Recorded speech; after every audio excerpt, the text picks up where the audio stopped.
Welcome to Line of Sight. My name is Don Hyder. I'm the Executive Director of the Markkula Center for Applied Ethics at Santa Clara University. And I'm Bridget Helms, Executive Director at Miller Center for Social Entrepreneurship, also at Santa Clara University. And we are so thrilled and lucky today to have with us Faatiha Aayat, who is a 10-year-old Bangladeshi girl presently living in New York. She's a child's rights activist and climate campaigner and has already spoken in the United Nations, Harvard University, Columbia University, and Georgia Tech. She is regularly raising her voice against global warming, climate change, carbon emissions, fossil fuels, and she talks to stop child abuse, gender discrimination, and domestic violence. She's also pursued a professional development program of becoming a leader from the Department of Continuing Education at the University of Harvard. In addition, Faatiha is a certified Android and iOS app developer and runs her own organization named Child, which is like Chi L&D, where she worked for climate, health, information, learning, and development. She became a champion in My Goal for a Better Future, organized by the UN. Her prototype of a space rover, Perseverance, and helicopter Ingenuity has been nominated for display at the Jet Propulsion Laboratory of NASA.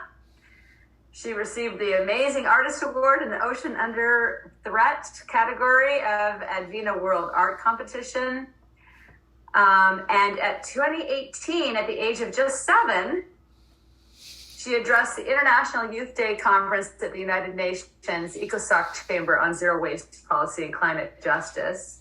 The following year, in 2019, she spoke at the 74th General Assembly of the United Nations on child labor, child trafficking, and child marriage. And in 2020, she spoke at the first annual Harvard Undergraduate UNICEF Club Conference at Harvard University on climate mitigation and sustainable adaptation. She played a role as a stakeholder in drafting the Glasgow Agreement for UN Climate Change Conference in Scotland in 2021, so it must be very interesting for you this year to be following, I'm sure. And in that same year, she was honored as a featured speaker at the UNGA, UN General Assembly 76th Science Summit, and the lightning speaker of Global Climate Action Symposium at Georgia Tech. Whoa. Okay, this past September, which is when I think I met you in September. She addressed the United Nations headquarters about youth perspectives in the UN Climate Conference and global cooperation. So at 10, you have really achieved more than most of us achieve in an entire lifetime. It's really incredible. So happy to have you with us. Thank you. So listen, let's start with climate change. How did you get started working on climate change? Thank you for asking, and also thank you for giving me the opportunity to be here today. I'm really honored and really glad. So how did it start? That's actually a very good question. I always used to listen to the news with my parents. Like, for example, I remember when I used to go in the car to go to school, me and my dad would listen to the news. And also at home, me and my mom would listen to the news. And so I just started picking up things about climate change and world politics and news and learning about the climate change and how we're all being so deeply affected. And I also picked up a lot of different words in my vocabulary, and also I learned about the climate change, and I really started to understand what that was. Then 2019, I believe, my parents took me to Alaska to see the glaciers. So that was part of our trip, to see the glaciers on this cruise ship. So when I went there, I saw that the icebergs were melting from the glaciers, and I understood how, the sea level is rising. And that's when I really understood deeply that my own country, Bangladesh, I'm from Bangladesh, and Bangladesh is a lowland country. So I understood at this rate, if icebergs kept falling, the sea level would rise, and, my own country and lots of other low-lying countries would eventually be submerged. So I really understood that, and it really touched my heart. And from then on, I started to really talk about the climate change and raise awareness. And also, I remember the first time I went to the United Nations was in Girl Child Day, and I met Mrs. Maria Monsef, who is the former Canadian Minister of Women Affairs, and she really showed me that the UN is a really great platform for me to speak in. And so also from there on, I started speaking about the climate change. That's amazing. So I watched a couple of your talks, quite good, by the way. Thank you. And one of the things I like, since I run an applied ethics center, is that you really tie climate change and ethics. Talk a little bit about that connection between ethics and climate change, if you will. Okay, so thank you for asking, Mr. Don. I talked about ethics in Concordia, and so basically what happened is, if you're talking about that program, that I took the event themes and I created this word ethics, and I related each of the themes with climate change. And also with the different, with children and also climate change. Not just climate change, but children and also climate change.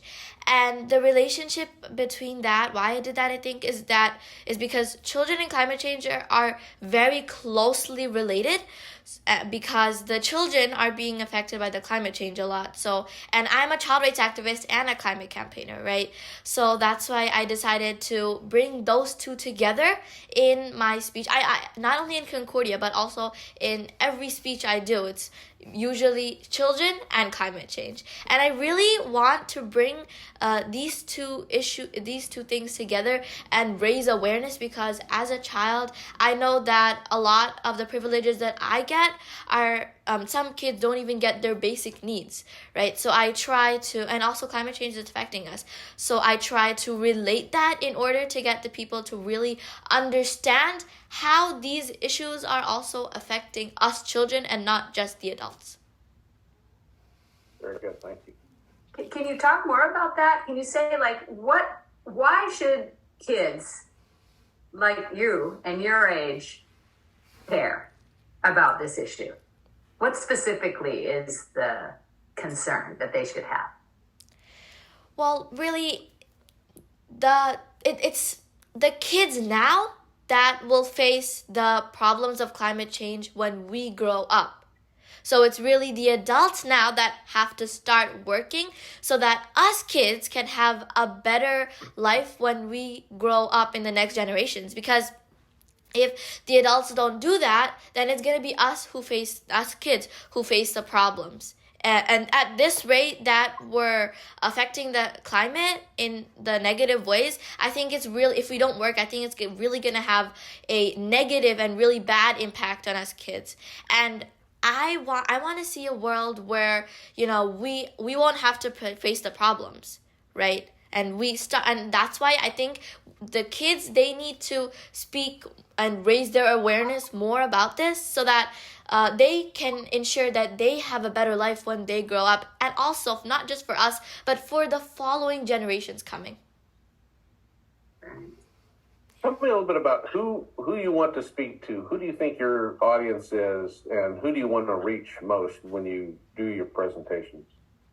Okay, so thank you for asking. My audience, like I said, is mainly just the adults, also the kids, and try to get them to raise their voice also about the climate change like me. But it's most of the times the adults, because it's them who have to fix the problems and the issues, and then so that we can have a better life. So it's mainly the adults.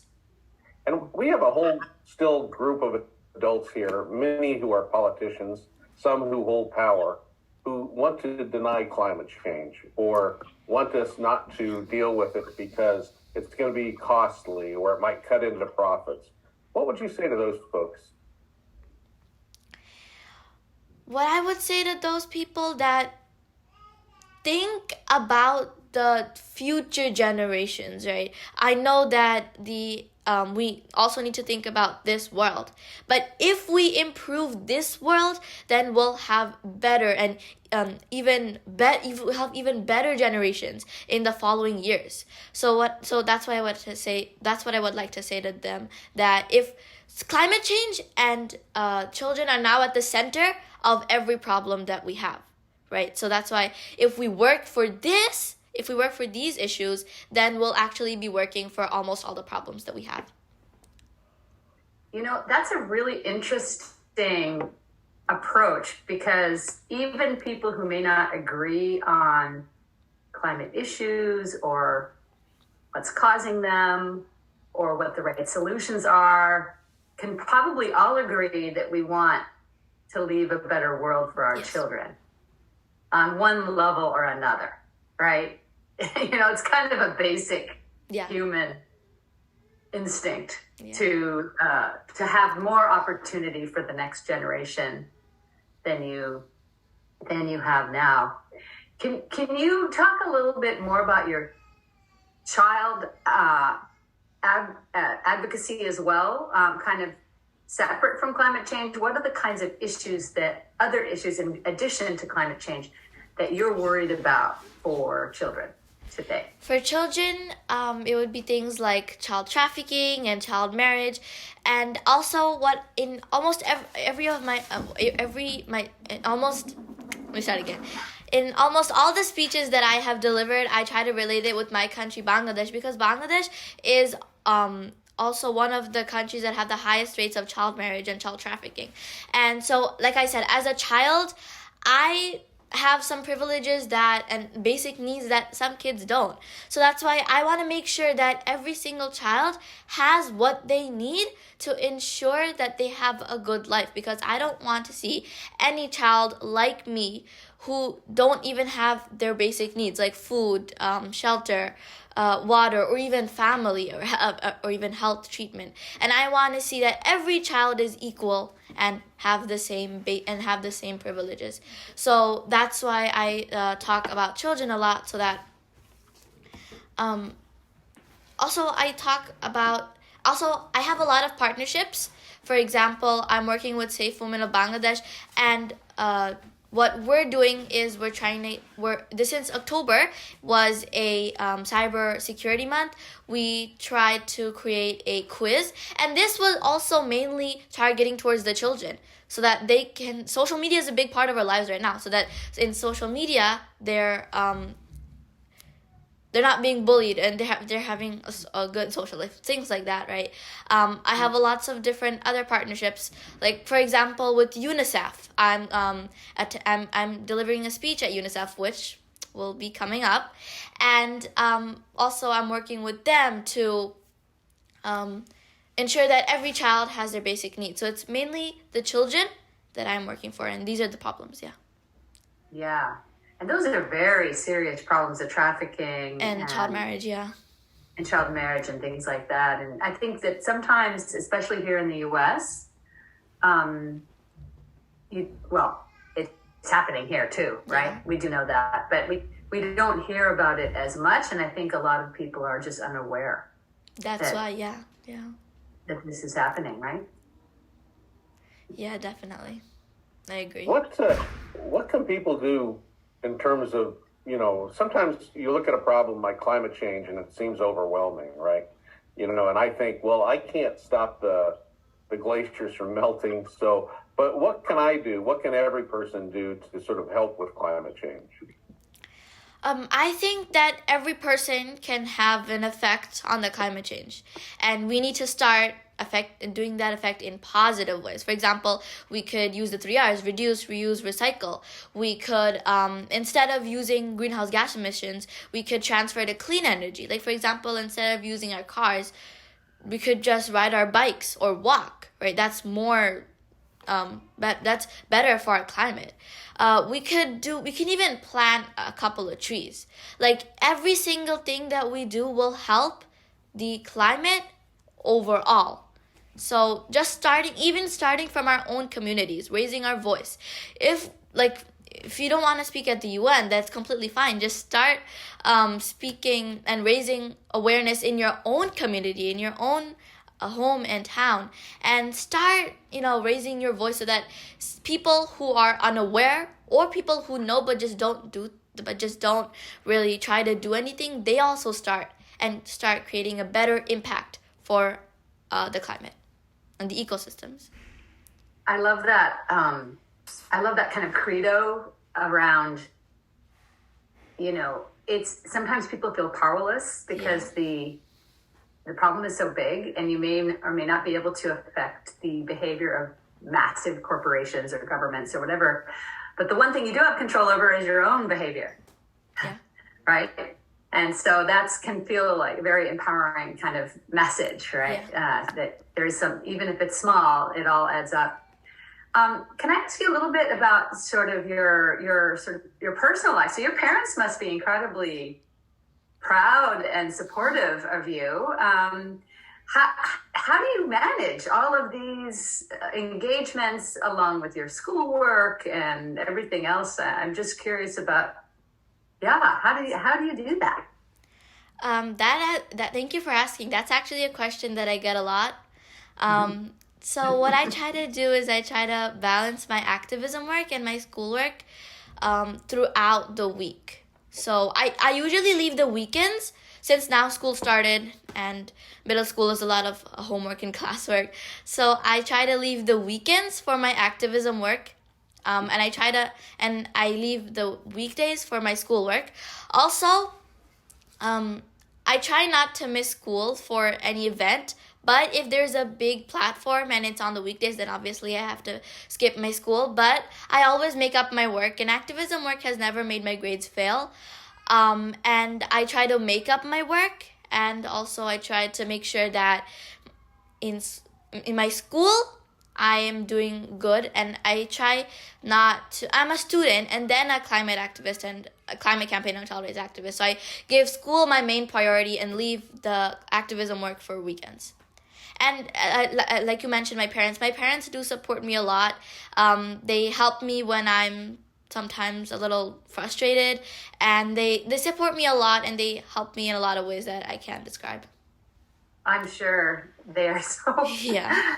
so proud of you. I can just imagine how proud they must be. Well, what about friends? Do you have time for friends and having fun too? What do you do for fun?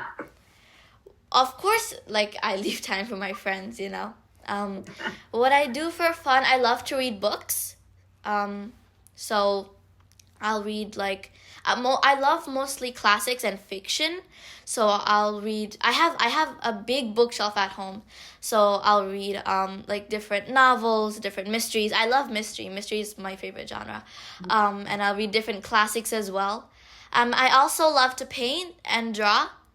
And even when you think about it, I'm so involved in my activism work that I remember I had this glass at home that we were about to throw away. But instead of throwing away, I used my glass paint and painted on that. So I incorporated my painting with my activism work. So I'm that I'm that involved, right? So yeah, painting is also one of my hobbies, and reading. And also I just love to spend time with my family. I have a little brother at home. He's 7 months, about to turn 8. So I always play with him, and he just makes my day a little bit better. And these are the things I love to do. So overall, are you hopeful about the climate issue? I am very hopeful about the climate issue because there are a lot of activists that are speaking about the climate, and everyone, I know that everyone, we're trying to, even though it might look like even though we might think that we're not aware, we actually are in some ways. I feel like everyone is doing something for the climate. And so that's why I'm very hopeful. I'm also hopeful that we'll be able to make a smooth transition from greenhouse gas emissions to clean energy. I'm also hopeful that we'll be able to, use the 3 R's more and recycle more, and just make the world a little better. Nice. Are you following what's going on at the COP27? I am. And what's your take on that? Yeah. Well, last time in COP26, I feel like we didn't really work a lot on the climate issue. So that's why I think this time I think I do see a little more improvement. Yeah. Mm-hmm. So that's why I'm hopeful also. I forgot to mention, I'm also hopeful because every year we're having these COPs, and I feel like every year we're making a little more improvement. So I'm also hopeful. Yeah. Yeah, I heard something about how this year it's much more kind of technical Yeah. and specific That's it. about Compared to specific last year, yeah. actions. Compared to last year, yeah, exactly. That's what I'm reading. Just sort of from 30,000 foot analysis. I'm not an expert at all on that, but it does sound a bit more hopeful. Although one of the articles that I read was talking about all of the private jets that people took to go to the COP27, which is Private jets. Wow. a little unfortunate, right? Yeah. Because people showing up in their private jets to a Climate climate conference. change conference. Yeah, it's not a good look. So I think there's still a little ways to go, right? Yeah, definitely. But we're still working, and that's why I'm hopeful. Yeah, We're still absolutely. Well, this has been a delight. What a hopeful message you're bringing. Really, we I think about what I was doing at 10 years old. It was not climate activism, that's for sure. So really appreciate the work you're doing. Thank you. Indeed. It's such just a breath of fresh air. And I knew the moment I saw you and when I met you at the Ford Foundation in New York that we'd really love to hear your voice on this Line of Sight podcast. And so I really appreciate it. Thanks so much for joining us. Thank you. Is there anything else you wanted to say? Any other message that you wanted to convey at this to add? You're good? No, Okay. yeah. All right. So you want to sign it out? Sure. Yeah. So thanks for listening to this edition of Line of Sight. My name is Don Hyder. I'm the Executive Director of the Markkula Center for Applied Ethics at Santa Clara University. And I'm Bridget Helms, Executive Director at Miller Center for Social Entrepreneurship, also at Santa Clara University. Faatiha, thank you so much for joining us. Thank you for giving me the opportunity to speak here, and I wish to talk to you guys again. Absolutely. We'll keep in touch. Thank you. All right. Excellent. That's a wrap.